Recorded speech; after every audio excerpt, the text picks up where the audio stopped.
Brasileirão terminou!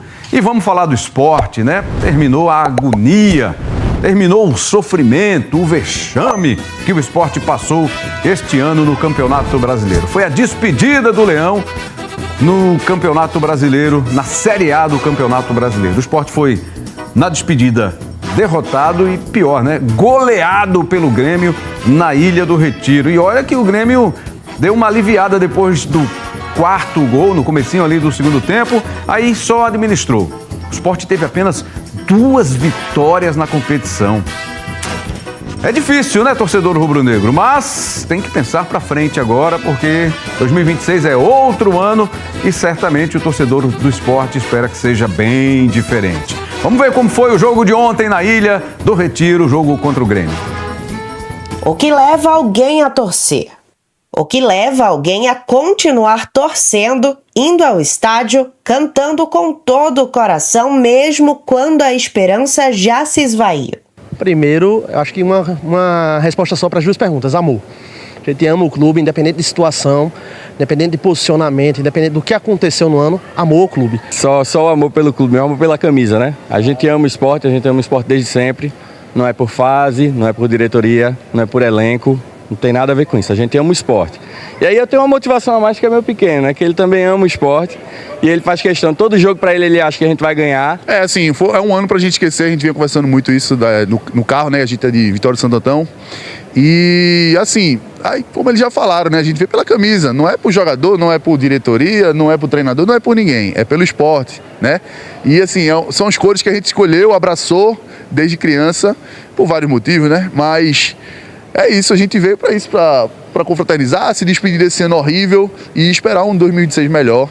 O esporte já entrou em campo rebaixado e carregando o peso de uma campanha que machucou até o fim. E se essa temporada ensinou algo ao torcedor rubro-negro foi que não há nada tão ruim que não possa piorar. Clichê, eu sei, exatamente como o esporte dessa temporada. Gonçalo Paciência voltou à formação inicial. Não começava um jogo desde 14 de julho. E nos minutos iniciais, o esporte até ensaiou um controle. Pedro Augusto finalizou logo no primeiro minuto. Grando defendeu. Cariús também obrigou o goleiro a fazer outra boa defesa aos 15. Só que, como tantas outras vezes na temporada, o enredo mudou rápido. O Grêmio foi ganhando campo. E aos 28, Carlos Vinícius aproveitou o contra-ataque e abriu o placar. 2 minutos depois, ele, novamente livre na área, ampliou. Os 2 gols nasceram de espaço, desatenção e de uma defesa que não conseguiu se encontrar na temporada. Aos 41, Gustavo Martins subiu de cabeça e fez o terceiro. Veio a segunda etapa e nada mudou. O esporte continuava inerte, enquanto o Grêmio, sem acelerar, seguia encontrando facilidades. Aos 2 minutos, Pavão cruzou rasteiro e Cristaldo ampliou, 4-0. O esporte ainda levou perigo aos 13, com Léo Pereira, que arriscou de longe, mas parou em Grando mais uma vez. Antes do apito final, o protagonismo seguiu com a torcida, que mesmo após uma temporada inteira sem um momento de alívio, puxou o casacazá e foi aplaudida pelo técnico Mano Menezes.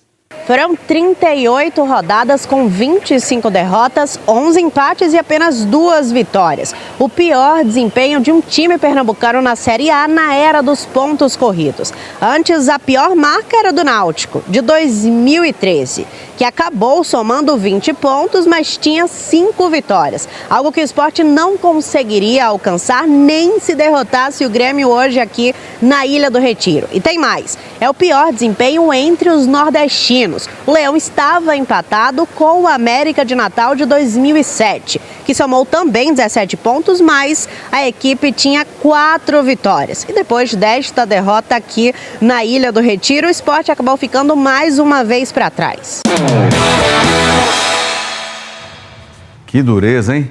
11 derrotas em casa, né? Jogando na Ilha do Retiro. Mas teve também um jogo na Arena, né? Teve o jogo como mandante. Foram muitas derrotas, 25 no total. Impressionante. Bom, vamos falar com o Paulo de Tarso. Vamos fazer um contato agora com a nossa equipe Paulo de Tarso e o repórter cinematográfico Rinaldo Cavalcante estão aqui para conversar com a gente e trazer informações. O que se espera agora, Paulo, é que essa eleição seja realizada o mais rapidamente possível para que as coisas comecem a ganhar uma cara, né? Um eixo, um caminho, porque não se sabe ainda quem será o treinador, quem são os jogadores que ficam, os que não interessam, os que estão fora dos planos.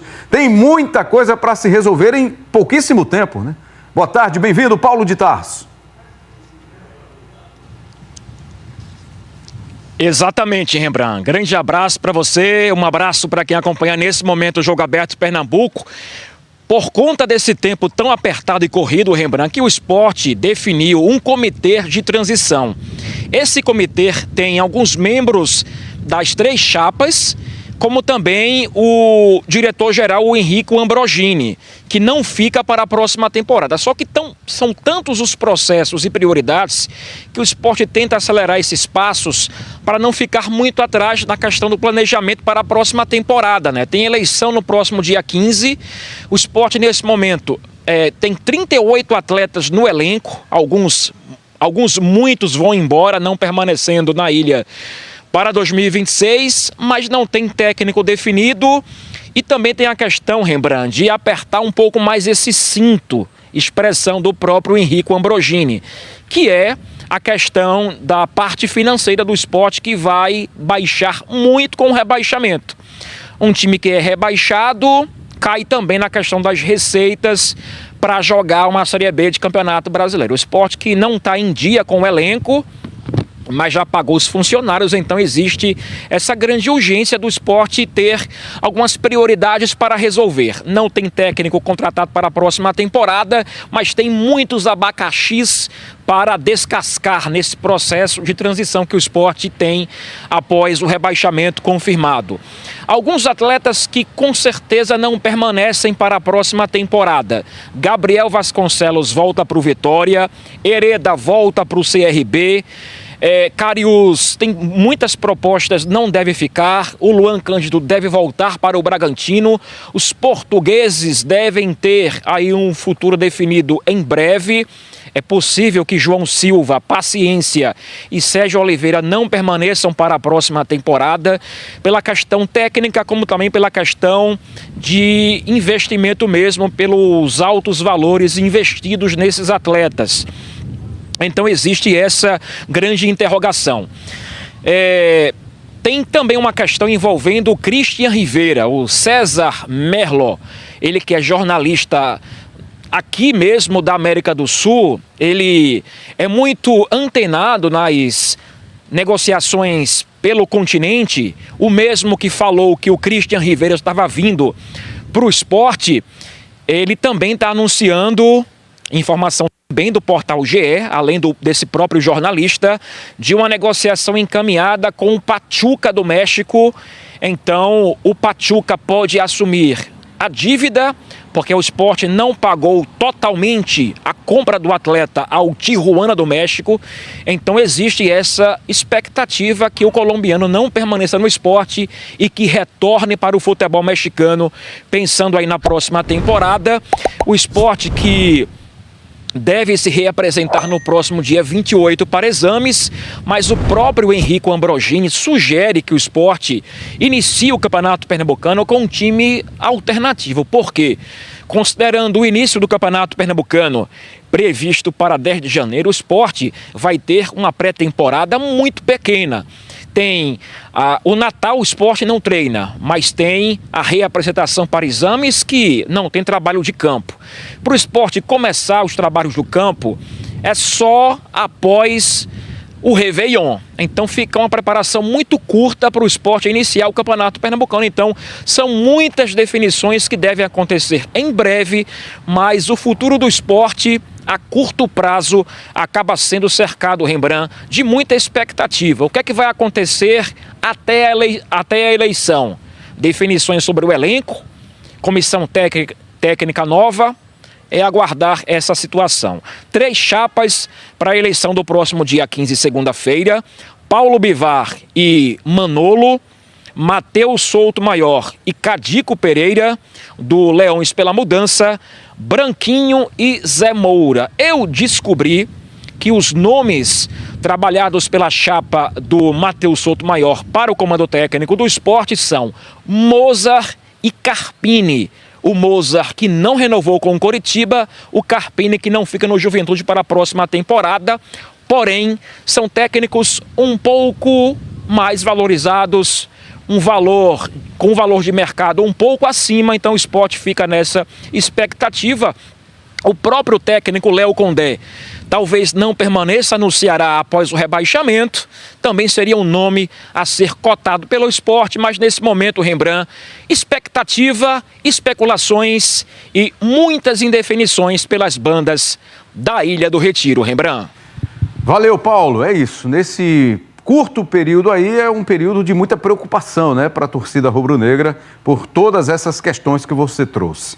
Mozart é um técnico que acabou de conquistar, né, a Série B, não renovou com o Coritiba, a pedida foi muito alta, acho que a valorização dele é muito grande, né, depois dessa conquista. Não se sabe se realmente o Sport faria um investimento tão alto como esse, imagino, pelo fato até de ele não ter renovado o contrato com o Coritiba para disputar a Série A. Carpini vem de um rebaixamento, depois de um momento bom no Vitória antes, depois foi demitido, foi para o Juventude, não salvou o Juventude, e Léo Condé vem de um rebaixamento com o Ceará, né?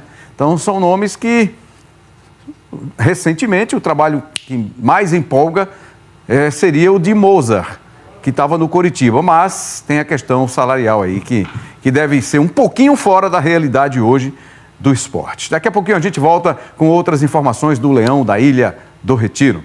E agora é pensar em 2026, né? Para a torcida do Sport é isso que resta. Após o rebaixamento aí, o Sport corre contra o tempo e o diretor-geral, ainda diretor-geral do Sport, Henrico Ambrogini, falou sobre o atual momento do clube. O dia seguinte ao fim do Brasileirão ampliou a sensação de urgência do Sport. Antes mesmo de qualquer planejamento avançar, Henrico Ambrogini, ainda à frente do futebol, deixou claro que algumas decisões não podem esperar. O comitê já foi montado, comitê do qual eu faço parte. Já tivemos uma reunião com ex-presidentes, depois uma segunda reunião com o comitê de fato, com os representantes das 3 chapas.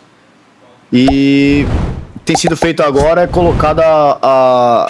tem que se tomar decisões das mais urgentes, né? O que não dá pra gente esperar dia 15, por exemplo.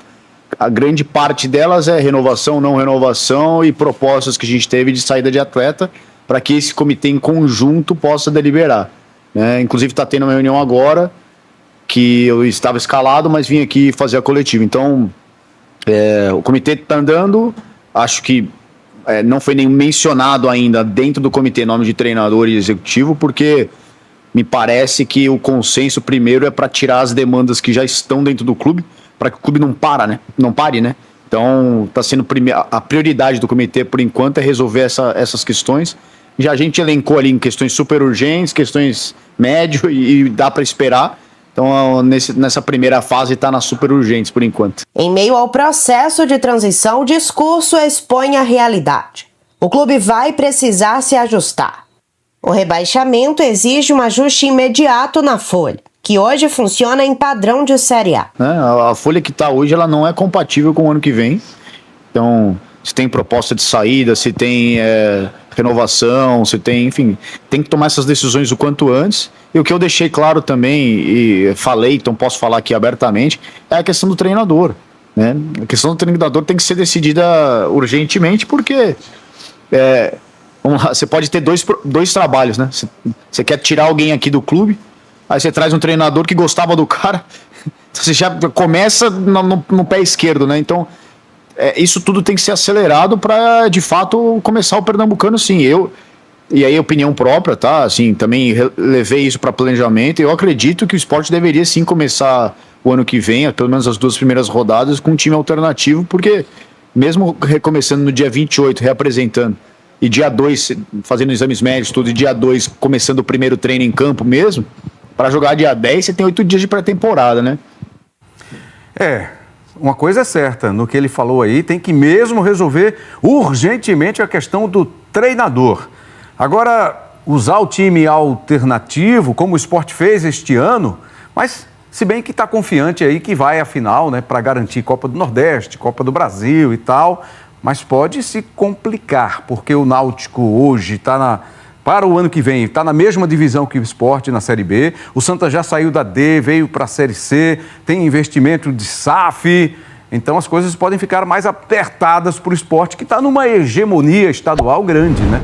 Está aí com o tricampeonato conquistado este ano de 2025, mas enfim, são questões para os rubro-negros resolverem internamente.